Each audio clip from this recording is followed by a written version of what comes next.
In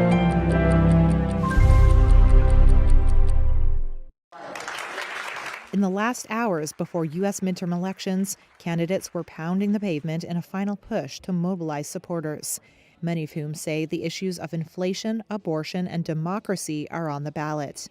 Tim Ryan, the Democratic Senate nominee in Ohio, shook hands with voters in Parma on Monday, telling them he's fighting to bring down rising costs. We got to put some money in people's pockets. We got to get these supply chains back that left here for the last 30 or 40 years. Stuff was being made in Asia and other places. Got to bring that stuff home, and that's what we're fighting to do. It's a tight race in Ohio, where residents say they are feeling the crippling effects of inflation. I think everybody would universally agree that things are too expensive. Weighed down by voter frustrations over rising prices, Democrats fear Tuesday's elections could see them lose control of one or both chambers of Congress. That would spell the end of President Joe Biden's legislative agenda, including Democratic priorities such as abortion rights and climate change. Republican Senate hopeful J.D. Vance, who is backed by former President Donald Trump, said he was confident the voters of Ohio will support him. Doing what we need to do, I guarantee we're going to be in a position to win this race, and I think we're going to win it in a big way. But it doesn't happen without every single one of you, okay? After many Republican candidates echoed Trump's baseless claims of fraud in his 2020 election defeat, Biden has warned that a Republican victory could weaken the foundations of U.S. democracy itself. And for some voters, preserving democracy is their top agenda. But I think what's on the ballot now is our democracy. For me, democracy and all the craziness that's going on, it doesn't make any sense anymore. So to protect democracy is very, very important to me. In Nevada, home to another tight Senate race, former U.S. President Bill Clinton campaigned for incumbent Catherine Cortez Masto, hoping to pull out a win for re-election. She doesn't go around demonizing Republicans. She just gets up and does what she thinks right. Clinton's appearance left a good impression on voters like Darlene Hayward. Catherine Cortez Masto, call her up, talk to her, listen to her, stop listening to the lies on TV. The party in the White House historically loses seats in Congress during the midterms, though this year it might take some time for Democrats to assess the full extent of the damage. With the counting of mail-in ballots, experts say it could be days or even weeks before the outcome of some close races and control of Congress is clear. Having won the election last week, Israel's former Prime Minister Benjamin Netanyahu's most powerful likely ally to form a coalition is a political party called Religious Zionism. It's led by ultra-nationalist Jewish settlers in the occupied West Bank. For me, the results of the last elections from last week is no less than a revolution in the national sense and in my personal life. That's Daniela Weiss, a veteran settler and the leader of the Bet El settlement. She believes that religious Zionism's gains will lead to an acceleration in the development of the settlements. Most world powers deem settlements built in the territory Israel seized in the 1967 war as illegal under international law. They also view their expansion as an obstacle to peace, since they eat away at the land the Palestinians claim for a future state. Palestinian organisations are concerned that the likely coalition will lead to an increase in settlement activity, which they say will close the door for any political solutions. Israel disputes the illegality of the settlements, citing biblical and historical ties to the West Bank. The November 1st ballot saw the hardline Religious Zionism party soar to third place in parliament, which has positioned it as a potential powerful partner in Netanyahu's likely coalition. Negotiations started on Sunday and could take weeks. But hopes are already running high for Israel's ideological settlers, who see themselves as pioneers, redeeming biblical heartlands promised by God.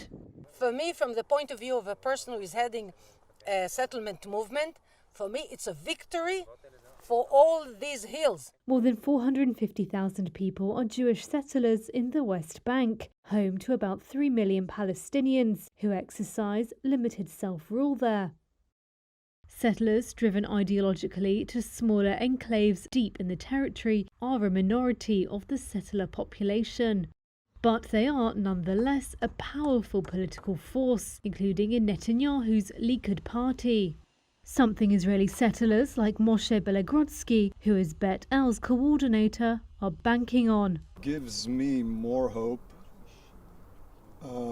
that things will change in the state of Israel towards being a more Jewish state, more of a settling the land of Israel state. I hope I will be not proven wrong.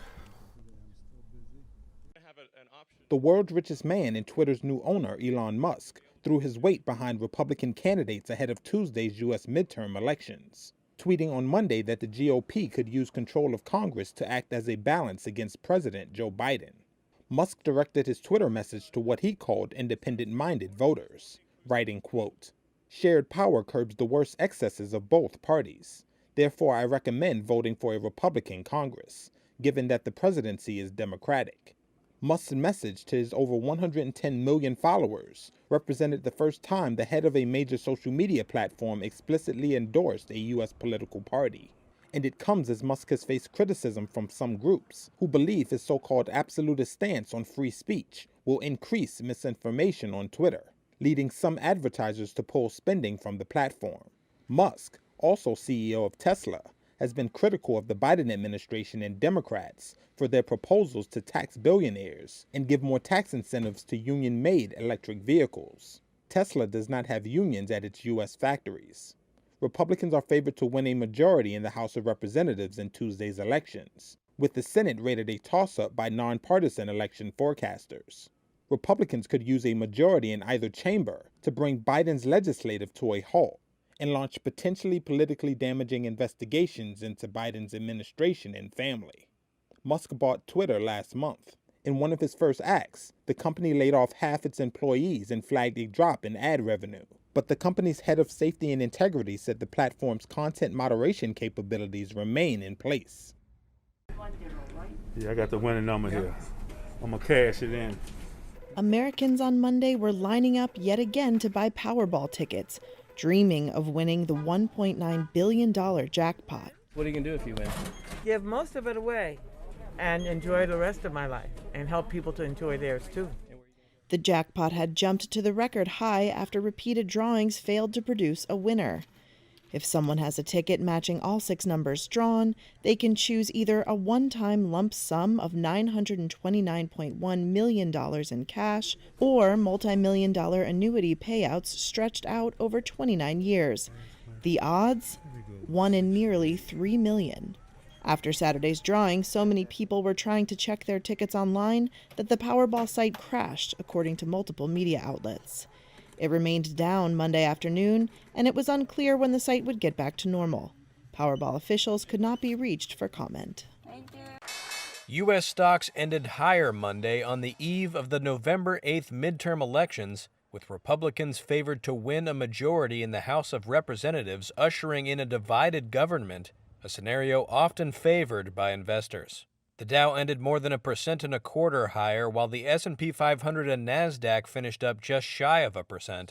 Michael Jones, chairman and CEO of Caravel Concepts, explains why some on Wall Street love gridlock in Washington. Generally speaking, the times historically where I've lived through this, where the market has done the best, is when there is the potential for stalemate. Because the great thing about stalemate is it's predictable. Nothing's going to happen. And, you know, I think right now, if I were to try and balance between is it uncertainty about the Fed or uncertainty on the election, I think investors are much more worried about the Fed than the election, because the election is almost certain to lead to stalemate. You know, the odds of the House flipping back to the Republicans are overwhelming based on the polls, the betting houses, all of the various standard things that you look, and all you have to have is one of the Congress's houses flip and you get stalemate. Shares of Meta Platforms jumped following a report saying the company was planning to begin large-scale layoffs this week. The stock has slumped more than 70% so far this year. Recently beaten down shares of Microsoft and Google parent Alphabet also rallied. contributing heavily to the S&P 500's gain for the session. And soaring on the eve of the election were shares of Digital World Acquisition Corp., the blank check firm that agreed to take Donald Trump's Truth Social startup public after the former U.S. president hinted at announcing another run for the White House soon.